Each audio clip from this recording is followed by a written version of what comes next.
Hey, what is up? It's your boy, the man, the Riff, the legend, chilling in the quarantine zone like we always do. And we are checking out some free response question 5 today for this week. Now, this example is actually twice as long as what they would normally give you. They would normally cut it off right there. But this is going to be for you to do, this side here. And I'm going to do the first part as an example, just kind of remind you how to do this and what we're actually up to. Now, I've modeled it just exactly off of examples from previous AP tests. So they do give you the key. It's capital, so it's going to be A major. So you don't have to worry about trying to figure out the key signature in this one. But they don't give you the chord functions, the Roman numerals, and that's what we're going to be kind of looking at as we go through this here.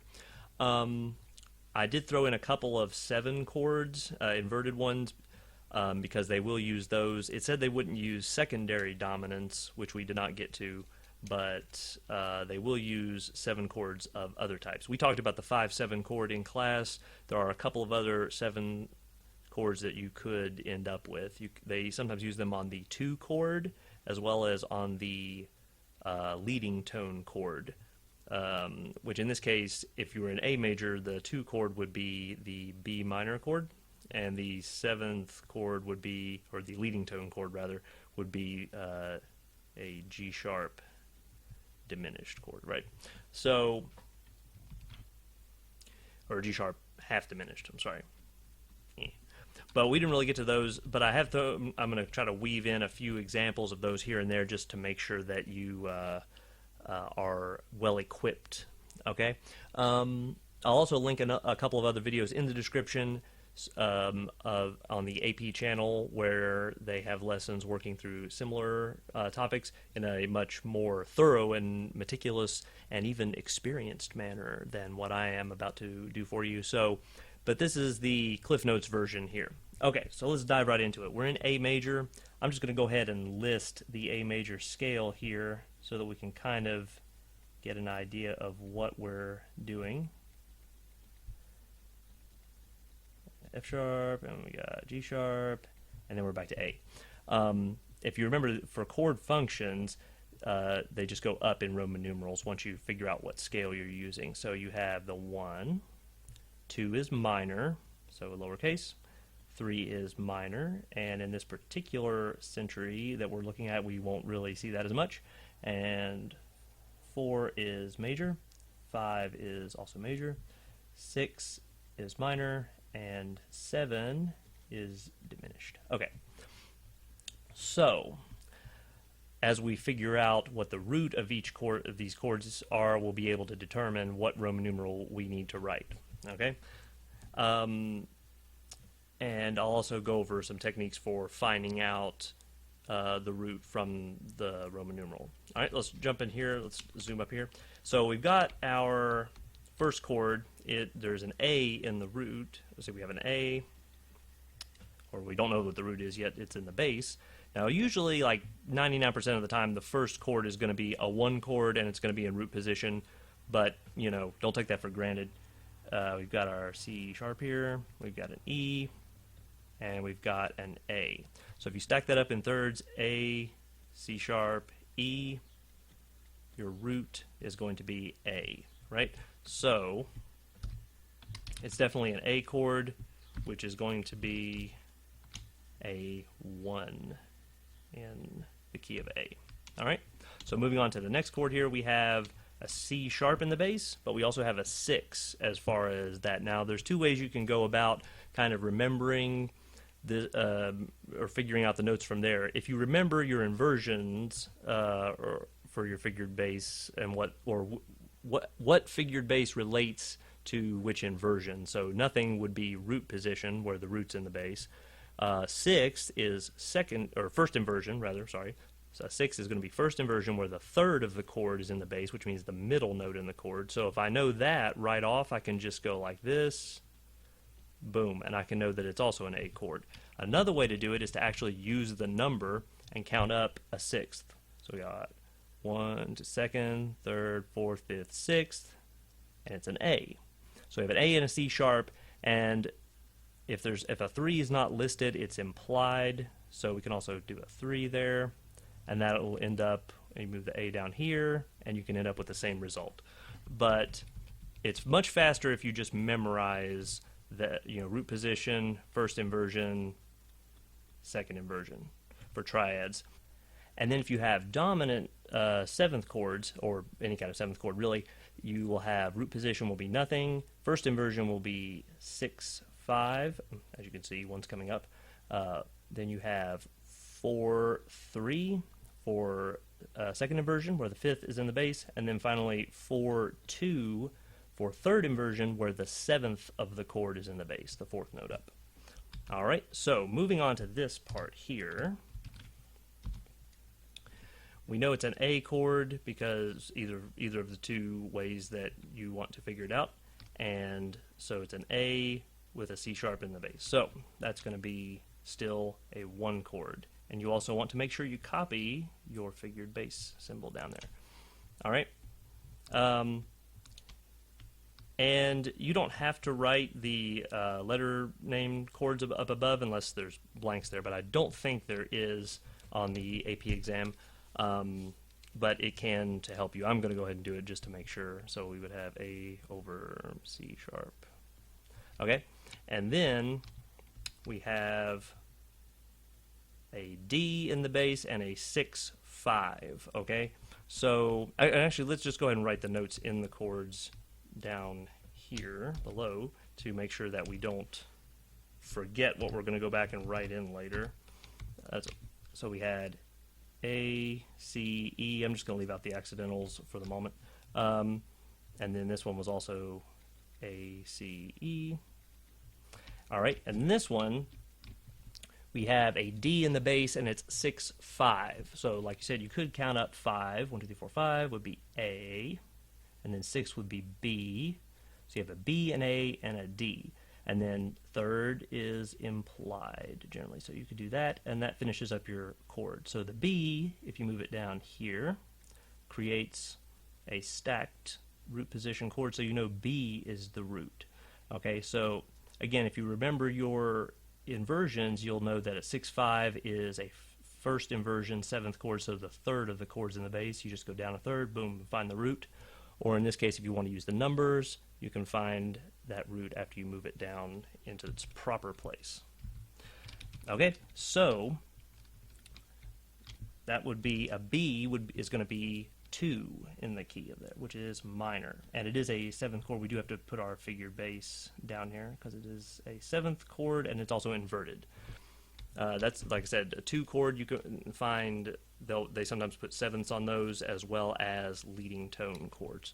And here we have nothing, so we know it's a root position chord, and it's a B. So we've gone from a B7 first inversion, or B minor 7 first inversion, to a B minor chord root position. So that's easy enough. And okay, here we're almost done with our segment here. We have E 6, 4. So that's going to be second inversion. So again, that's going to be the fifth of the chord in the bass, so you can just go down, boop, boop, to find the root, or you can actually go up a fourth, 1, 2, 3, 4 to get to the A, 5, 6 gives you a C sharp. So A, C sharp, E, it's going to be a 1 chord in second inversion. This is our old friend, the 1, 6, 4. And 1, 6, 4 always goes to, oh, you guessed it, 5. So E is the 5th degree of the scale here in A major, and its root position, so A, B, C sharp, D, E will give us a 5 chord. And 1, 6, 4 always goes to 5 because it's really an extension of the 5 chord. It's kind of like a 5 chord with a double suspension, really. Okay, and then we're going to A, nothing below it, so its root position, it's going to be 1. Okay, so that concludes the portion that I'm going to do as far as this, so let's go and fill these in. Okay, so we know we need a 2, we said that was a B minor 7 chord, so B, and then we just go up in thirds. So B, and C sharp, D, E, F sharp, and then G, A. So I'm just skipping one note in between, and that gives me the 4 notes that I need. So we need a B, a D, an F sharp, and an A. Now, especially when we get into seventh chords, remember that the fifth can be omitted. All right, so a lot of these chords, well, sorry, I wrote these upside down, but the fifth could be omitted. So let's see what we can do here. Well, let's go back. Let's actually go back to this one first. Sorry, I skipped over the A first inversion chord there. So let's see what we can do. If you can leave a note the same, you should do it. So that's what I'm going to do. I'm going to leave A, and then what, C sharp and an E. We could leave that. And then, now we could leave this, but here's the problem. We're doubling the third of the chord now. And if possible, we want to double the root. And if we can do it, we should. And we can in this case. We can just move that down a third. That's not too egregious. So again, you're wanting to make everything as smooth as possible and not make a whole bunch of jumps and leave things the same if you can. A jump of a third is not that bad, so we're not really concerned with that. And that looks good. We should be good to go. Okay, and next we just figured out prematurely here that we had B, D, F sharp, and A. So B, D, F sharp, and A. Well, guess what? We have a note that we can keep the same, and it's A. Now we can't keep both of them the same because that would be doubling the seventh, which is very, very much a no-no. So I'm just going to keep this one the same, A, and see, I can move this one down to a D. That's very close by. Okay, and then this voice here, well, we have to have a B somewhere. The root of the chord is very important. So we can't move this one down to an F sharp because we're doubling a D here. Now, there's a reason for this. On minor chords, it is acceptable to double the third of the chord. And we're doing this for smoothness' sake because what we can't do here is we can't take this E up to an F sharp because we will have created a parallel movement situation here, a parallel fifth between the tenor and the alto, and we don't want to do that. That is a big no-no. They take off lots of points for that. In fact, I think they award you 0 points for that segment if you do that for the voice leading errors. So that's a very big no-no. However, doubling the third is a less egregious sin. In fact, not really a sin at all. So that's an okay thing to do. So we have a B, D, another D, and an A. Okay, and we're actually going to do the same thing on this chord here. We're going to keep everything the same, B, because we know it's still the same deal, just without an A. We don't need an A anymore. So we can leave this guy on a B, take this guy up to a B, and then leave this one on a D. Now we have tripled the root, and we have a minor third. As long as we have a root and our third, no big deal. Okay? Moving into our 1-6-4, remember that is a one chord, A major, A, C sharp, E, but it's been inverted, so where the fifth is in the bass, because it's kind of getting ready to go to the 5 chord. So that's why these notes are always the same. Or sometimes they'll drop this note down an octave, like bum, bum, bum, like that, but not in this case. So moving into that, we need an A, a C sharp, and an E. Now, one thing about 1-6-4s, there's a big thing you got to remember. You got to double the fifth of the. It's the fifth of the chord, but it's easier to remember it as the bass note, the bottom note, the E. So you have to double the E. Even though it's an A chord, you double the E. And there's not really many other chords, or any that I can think of, that you do that on, that you would double the E, or double the fifth rather. But on this one occasion, you do. So that's very important to realize.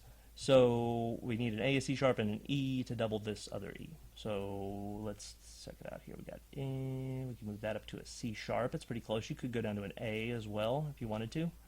And then we also have, see, D, we can go up to E. And B can go down to, actually, oh, we can go up to C sharp if we wanted to. No, I know we've already got C sharp. So we need an A now. Now we could have gone a different direction with that. We could have went A and then C sharp, but then we wouldn't have had another E. and then we would have had a problem. So that's why I did it the way I did. Because as you can see, if you go down to an A and a C sharp, you're in a bad place here because you can't go to an E without crossing over this voice to this E by going up 2 ledger lines, and we don't want to do that. So there's our 164. 5 chord is letter E in the key of A, B, C, D, E, and we are going to build our triad off of that is E, and then up a third would be G sharp, up a third would be B. So E, G sharp, and B.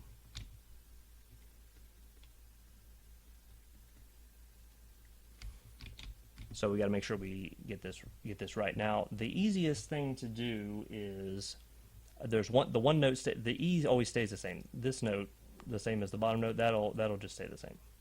And then these notes just move down by a step, and that happens on essentially every time you'll have this.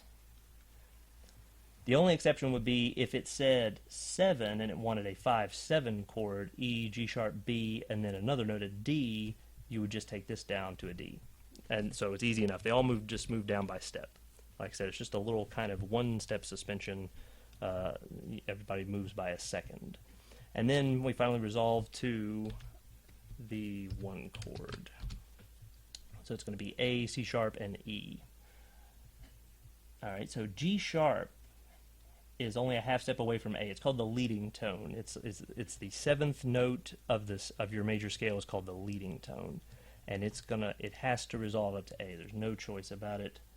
You just know it has to do it, and they do take off points if you do not resolve that correctly. If you try to go down, now there is I'll say there's a caveat, as there always is. You can either go to the root here, or as long as another voice is covering that, you can drop it down to the 5th if you want to.